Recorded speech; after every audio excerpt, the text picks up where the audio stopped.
सबैमा जय राधे।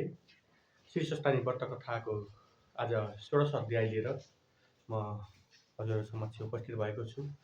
जहाँ हुनुहुन्छ, जुन अवस्थामा हुनुहुन्छ सुन्नुहोला भन्दै म सुरु गर्दछु। अथ 16औं अध्याय ध्यानम्।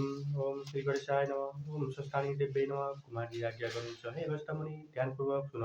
फेरि कुनै दिन शिवजीलाई वनविहार गर्ने इच्छा भयो र कसैलाई पनि थाहा नदिई शिलेशमान्तक वनमा मृगस्वरूप भई अनेक मृगीहरूका साथ परम आनन्दले रहन लाग्नुभयो। यता पार्वतीले महादेवलाई नदेखी अनेक स्थानमा खोजिन्, तर कोही भेट्टा हुन नसकी महादेवले अघि पनि मलाई यसै गरी दुःख दिनुभयो। अब फेरि कहाँ जानुभयो होला भनी ध्यान दृष्टिले विचार गर्दा शिलेशमान्तक वनमा मृगहरू धरेर विहार गरिरहेको थाहा पाइन् र आफू पनि बागमती नदीको किनारमा गएर अनेक कष्ट खपी तपस्या गर्न लागिन्।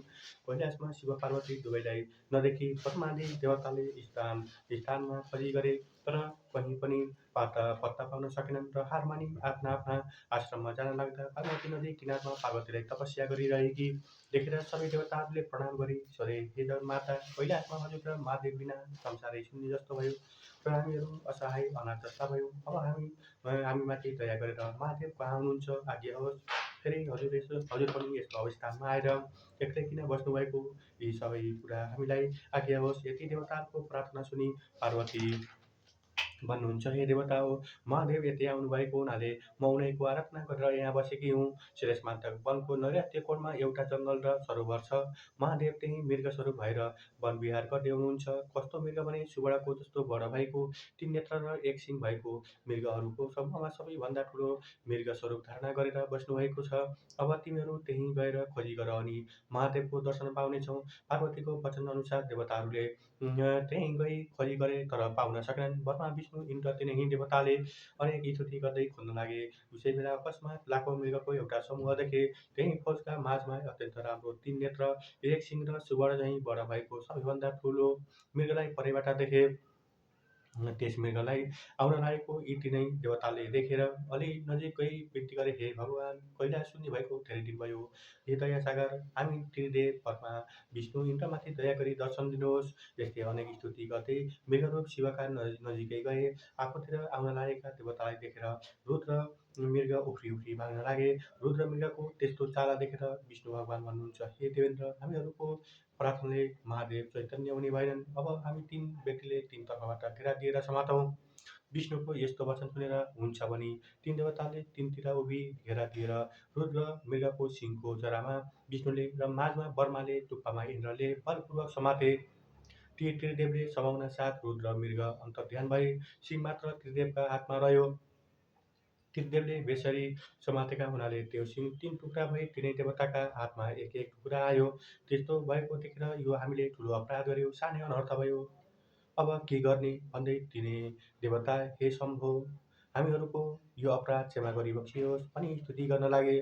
ब्रह्मा विष्णु र इन्द्रले त्यसरी स्तुति गरेको देखेर दयाका सागर महादेव प्रसन्न भई ज्योति स्वरूपको दर्शन दिनुभयो।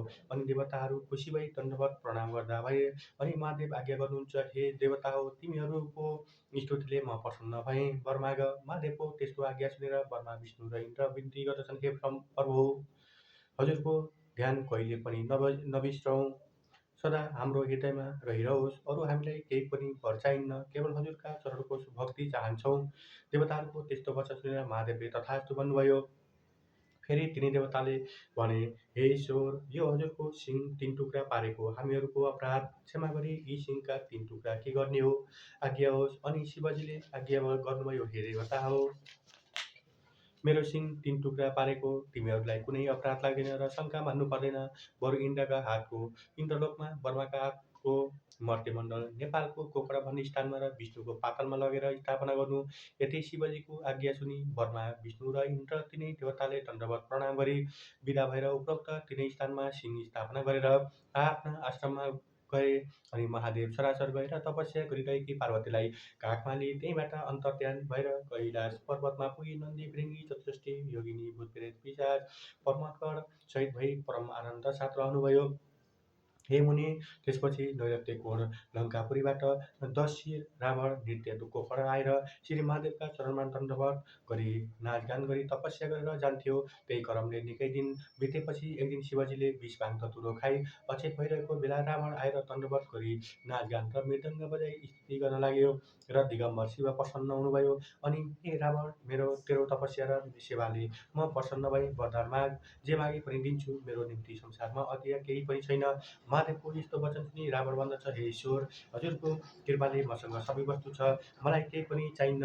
रावणको त्यस्तो कुरा सुनि महादेवले फेरि आज्ञा भयो, हे रावण, केही एक थोक नमागी सुख पाउन्नस्, लौ माग। शिवको त्यस्तो इच्छा बुझी रावणले मनमा विचार गर्यो, अब मैले माग्ने कुरा के छ र माग्ने। महादेवका काखमा बसेकी सकल लक्षणयुक्त पार्वती नै माग्दछु।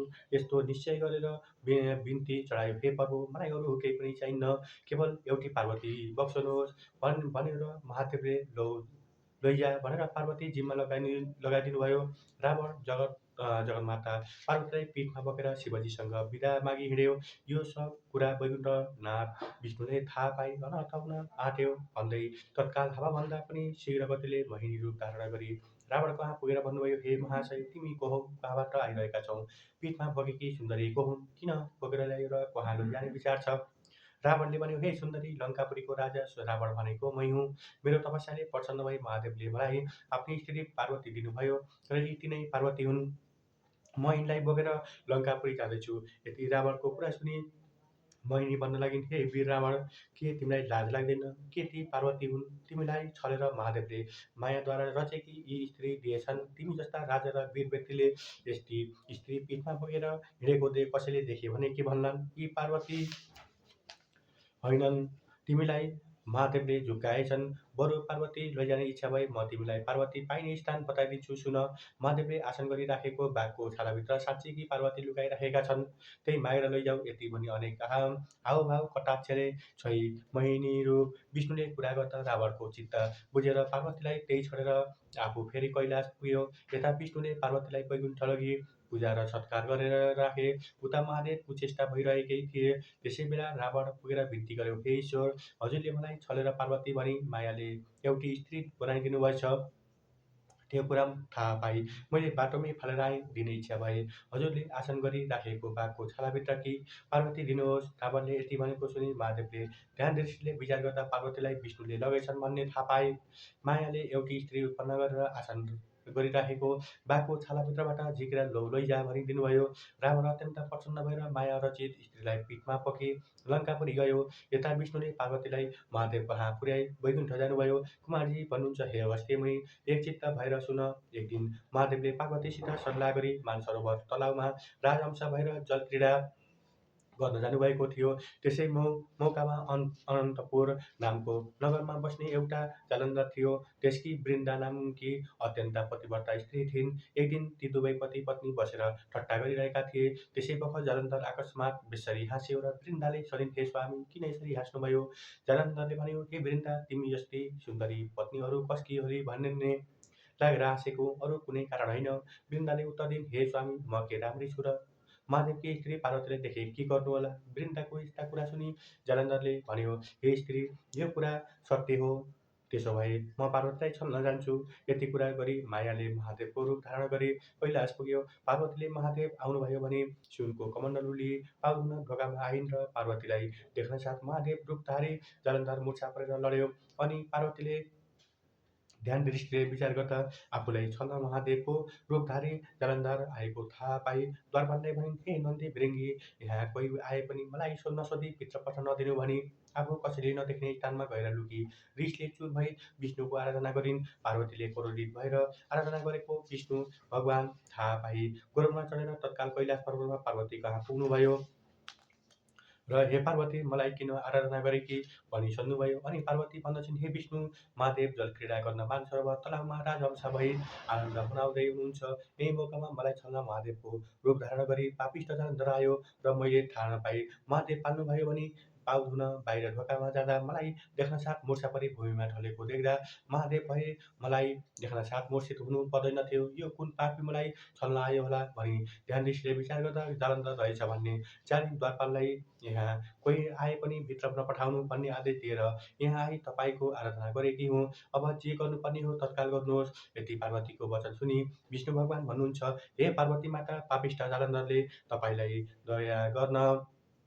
दया गर्न माया रूप धारण गरेर आएपछि म गएर त्यसकी पतिव्रता स्त्री वृन्दाको सत्य डगाएर आउँछु। यसमा कुनै शङ्का छैन। म पहिले मानसरोवर गएर महादेवलाई यहाँ पठाइदिन्छु। यति भनेर पार्वतीसित विदा भई ठुलो बेगले मानसरोवरतिर जाँदा भए। इति श्री स्कन्दपुराणे केदारखण्डे महत्त्वकुमार अवस्थित संवादे श्री स्वस्थानी परमेश्वरे व्रतकथायां विष्णु मानसरोवर गमननामं षोडशोऽध्यायः समाप्तः। श्री हरये नमः।